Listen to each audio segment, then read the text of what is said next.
ये विडंबना है मेरे देश की और ये दुर्भाग्य है मेरे देश का कि हमारा जो शिक्षा तंत्र है वो एक बड़े स्तर की राष्ट्रीय स्तर की परीक्षाएं कराने में नाकाम रह रहा है। कुछ वर्षों से आप देख रहे होंगे कि कोई भी परीक्षा हो, चाहे वो किसी सरकारी नौकरी की हो, चाहे वो किसी भी यूनिवर्सिटी में दाखिला लेने की कोई भी प्रवेश परीक्षा हो, कहीं ना कहीं इन नकल माफियों का एक ऐसा गिरोह है जो हर वर्ष पेपर बनाने वाली कमेटी के साथ साठगांठ करके पेपर लीक करवाता है और करोड़ों रुपये की बंदर पार्टी स्टार्ट हो गई। इस बार भी एनटीए के गैर जिम्मेदार रवैये की वजह से नीट का पेपर पहले ही लीक हो चुका। 3 मई को इसकी परीक्षा थी, इसे 3 दिन पहले ही ये पेपर मार्केट में बिकने लगा, ये मार्केट में सबको दिखने लगा।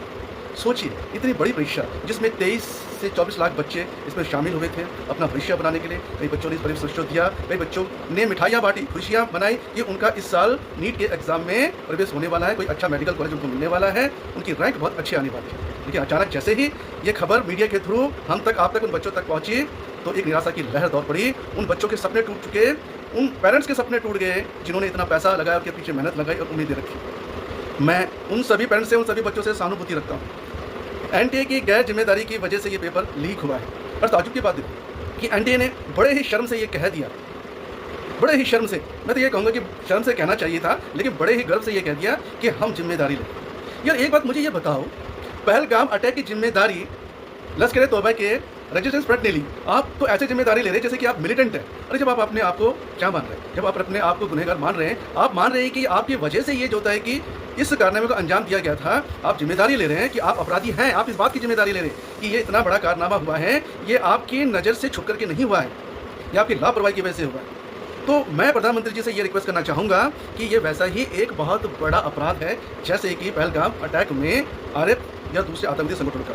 तो आपने क्या एक्शन लिया था? ऑपरेशन सिंदूर किया था। तो प्रधानमंत्री जी, मेरा आपसे निवेदन है कि एक ऑपरेशन यहाँ पर भी कीजिएगा ताकि एनटीए के जो भी पेपर बनाने वाली कमेटी थी, उनके शिक्षक जिनकी वजह से ये पेपर आउट हुआ है, मनीषा गुरुनाथ, पीवी कुलकर्णी और अन्य 9 अभियुक्त जो अभी तक सीबीआई की जांच में आ चुके हैं, जिन पर अभी तक नकेल कसी जा चुकी है, बाकी पे अभी कार्रवाई, अभी जांच चल रही है। इन सभी पर जो तक कि ठोस कार्रवाई होनी चाहिए, इनके लिए कोई अच्छा इंजाम आपको डिसाइड करना चाहिए, इन पर आपको एक ऑपरेशन करना चाहिए ताकि एक एग्जाम्पल सेट हो सके कि कभी भी कोई भी, चाहे वो कितना भी बड़ा शिक्षित क्यों ना हो, कितना भी बड़ा मिनिस्टर क्यों ना हो, वो 23-24 लाख बच्चों का भविष्य सेकंड में खराब ना कर पाए। देखो, एनटीए ने जब जिम्मेदारी ली, और मुझे तो शिक्षा मंत्री जी से भी ये कहना पड़ेगा कि शिक्षा मंत्री जी, जब आपको पता चल चुका है कि एनटीए की वजह से ही ये पेपर बनाने वाली कमेटी अंदर से जो होता है पेपर लीक किया गया था, जब आपको सब कुछ पता है कि एनटीए की कोर कमेटी से ही ये पेपर बाहर आया है, तो आपने पुनः दोबारा एनटीए को दोबारा से 21 जून को एग्जाम कराने की अनुमति कैसे दी? पहली बात तो ये होता है कि एनटीए की जो चेयरमैन है, वो डीजी है, उनको क्या करना चाहिए? उनको तो इस्तीफा दे देना चाहिए था। भाई नैतिकता के आधार पर आपको इस्तीफा देना चाहिए था, और आप एक ही वहीं पर डटे हुए, आप दोबारा से वहाँ पर परीक्षा कराने के लिए बैठे हुए। सीबीआई की जाँच पूरी होने दो, अभी ना जाने किस किस पे जाँच गिरने वाली है, कुछ नहीं पता। तो जो भी इस कमेटी में जितने भी टीचर्स थे, जितने भी अधिकारी थे, सचिव थे, यहाँ तक कि डीजी साहब हैं, इन सबको मुझे लगता है कि एनटीए से हटाना चाहिए। और ये जो 21 तारीख को जो पेपर होने जा रहे हैं ना, ये अब एनटीए की एजेंसी को नहीं देने चाहिए थे। अगर एनटीए की एजेंसी को दिए हैं तो आपको डीजी को हटाना चाहिए, उनको हटाइएगा, क्योंकि उन्होंने जिम्मेदारी ले ली है। तो उन पर आप, जैसे ऑपरेशन सिंदूर हुआ है, वैसे ऑपरेशन आप उन पर भी कीजिए।